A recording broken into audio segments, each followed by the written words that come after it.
के अधिकार को दिलाओगे? कब उनकी बात आप रखोगे? कब उनके बच्चों की बात को रखोगे? कब उनके परिवार की बात को रखोगे? साथियों, जिस दिन ड्राइवर घर से निकलता है, पता नहीं उस बहन के मांग में सिंदूर शाम को सलामत रहेगा कि नहीं रहेगा, इसकी कोई गारंटी नहीं है। क्या उस माँ का लाल अपने घर को शाम को वापस जाएगा कि नहीं जाएगा, इसकी कोई गारंटी नहीं है। क्या उस बाप का बेटा अपने बाप के पास उसकी व्यवस्था करने के लिए शाम को घर पहुंचेगा कि नहीं पहुंचेगा, इसकी कोई गारंटी नहीं। आखिर ये बातें कब तक अनदेखी की जाएंगी? आखिर कब तक ड्राइवरों को अपमानित किया जाएगा? इस बात को लेकर के आज जंतर मंतर तक हम आए हैं। सरकार से जानना चाहते हैं कि कोरोना महामारी इतनी भयंकर देश में ताड़ना लेकर आई, देश के नागरिक अपने अपने घरों में जो है कि अपना जान बचाने का काम किए, अपनी सुरक्षा किए, लेकिन देश के हमारे आंतरिक सिपाहियों ने, ड्राइवरों ने रोड पर चल करके आप सबकी व्यवस्था को पूरा किया है। आपको दवा पहुंचाया, पानी पहुंचाया, सब्जी पहुंचाया, ऑक्सीजन पहुंचाई। लेकिन माननीय प्रधानमंत्री जी, आज मैं यहाँ जंतर मंतर से आपसे पूछना चाहता हूँ कि आपने डॉक्टर साहब लोगों को सम्मानित किया, बीमा देने का काम किया, आपने पुलिस विभाग वालों को बीमा देने का काम किया, सम्मानित किया, संबोधित किया, आपने सफाई कर्मियों को संबोधित किया, लेकिन जो आपके साथ दिन रात खड़े रहे, जो आपको आपकी सहायता किए, जो आपको हर एक सामान पहुंचाया, क्यों आप उनको अनदेखा कर दिए? जो सारी व्यवस्था पहुंचाने वाले थे, सबको अटेंड करने वाले थे, आपने उनको क्यों भूल गए? आपने उनका नाम तक नहीं लिया। इसलिए जब आपने हमारा नाम नहीं लिया तो हम अपनी पहचान खुद बनाएंगे। टकरार होगा, लड़ेंगे हम आपके साथ। अब बातों से बात पर बात नहीं बनेगी, कागजातों को पूरा करने से बात नहीं बनेगी। अब तो बात तब बनेगी जब आमने सामने बैठक होकर के, और हमारे मांगों पर जब तक हस्ताक्षर नहीं करेंगे तब तक ये लड़ाई रुकने वाली नहीं है। और हम आगे अपने कानून मंत्री संतोष कुमार जी से कहेंगे कि अपनी बातों को रखिए। धन्यवाद।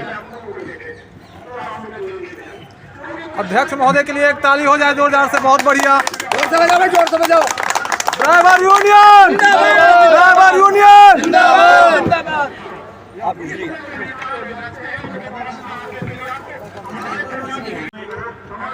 सभी लोगों का तहे दिल से अभिनंदन करता हूं और सरकार की तहे दिल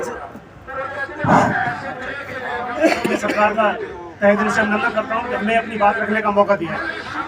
हमारे अध्यक्ष जी ने जो मुहिम छेड़ी है वो ड्राइवर के हित में छेड़ी है, क्योंकि अब तक 10 साल से 20 साल से लेकर, जैसा उन्होंने बोला कि 1947 के बाद आज़ाद तो हो गए, लेकिन आज भी हम हर जगह गुलाम हैं।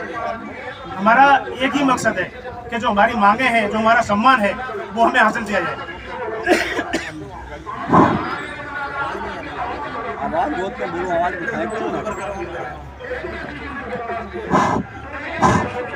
हमारी मांगे, हमारे अध्यक्ष जी ने कहा कि हमारा ड्राइवर हर मोड़ पर, हर कदम आप लोगों के साथ है, हम साथ हैं, लेकिन आप हमारे साथ कब खड़े होंगे? हर जगह ले जा करके, किसी भी जगह हमारे पुलिस डिपार्टमेंट वाले होते, हमारे सरकार होते, सिर्फ ड्राइवरों को शोषण किया जाता है। कहीं पर ड्राइवर की गलती होती है, नहीं होती है, सिर्फ बिना गलती को उसको दोषी ठहराया जाता है। कम से कम अगर रूल होते ना, रूलों को सबको इन्फॉर्मेशन करो। जब तक उनके बारे में, नियम के बारे में बताओगे नहीं, समझाओगे नहीं, तब तक उनका पालन कैसे करेगा ड्राइवर? ड्राइवरों के लिए तो 126 नियम बना दिए हैं, लेकिन सुविधाएं कितनी बनाई है? ड्राइवर के पास एक चीज नहीं होती, आप 10 कानून निकालते हो, लेकिन जिनके लिए निकालने चाहिए आप कुछ भी नहीं निकालते उनके लिए। और जब भी कोई भी इंसान किसी की मदद के लिए तैयार होता है, उसे खड़ा नहीं होने देते। जब कोई इंसान किसी की मदद करना चाहता है तो करने नहीं देते।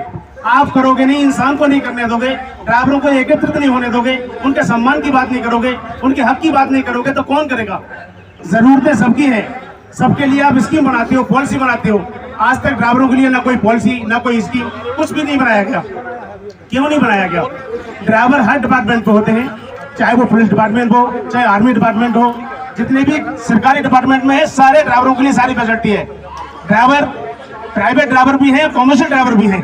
एक ड्राइवर कॉमर्शियल वाहन लेकर के चला रहा है, सरकार को टैक्स दे रहा है, रोड टैक्स दे रहा है, हर स्टेट का टैक्स दे रहा है, फिर सब कुछ पूरी मांग करने के साथ साथ उसके साथ सहूलियत क्यों नहीं बढ़ती जाती? उनकी कोई स्कीम क्यों नहीं बनाई जाती? इंसान सारे पे करने के बाद रोड टैक्स भरता है, हर स्टेट का टैक्स भरता है, इतने टैक्स भरता है कि उसका कैलकुलेशन करके देखो, एक गाड़ी का खर्चा एक साल का 1 लाख रुपए आता है। एक कॉमर्शियल गाड़ी का इंश्योरेंस, एक अगर गाड़ी 10 लाख की वैल्यू तो उसका 25,000 रुपए का होता है। अगर वही प्राइवेट गाड़ी है तो इंश्योरेंस 5,000 रुपए का होता है। ड्राइवर आपको टैक्स भी देगा, रोड टैक्स भी देगा, आपको इंश्योरेंस कराएगा तो 25,000 रुपए भरेगा उसके लिए। अगर ये इंश्योरेंस सबके लिए बराबर क्यों नहीं किया जाता? हमारे ड्राइवर भाई हैं, इनकी सैलरी के बेस में कोई बात नहीं करते, जिनकी तनख्वाहें हैं उन पर ध्यान नहीं दिया जाता कि ड्राइवरों की जरूरत है, इनके बीवी बच्चे हैं, सबके लिए आप जिनको जरूरत है उनको जरूरत नहीं करते पूरी उनकी।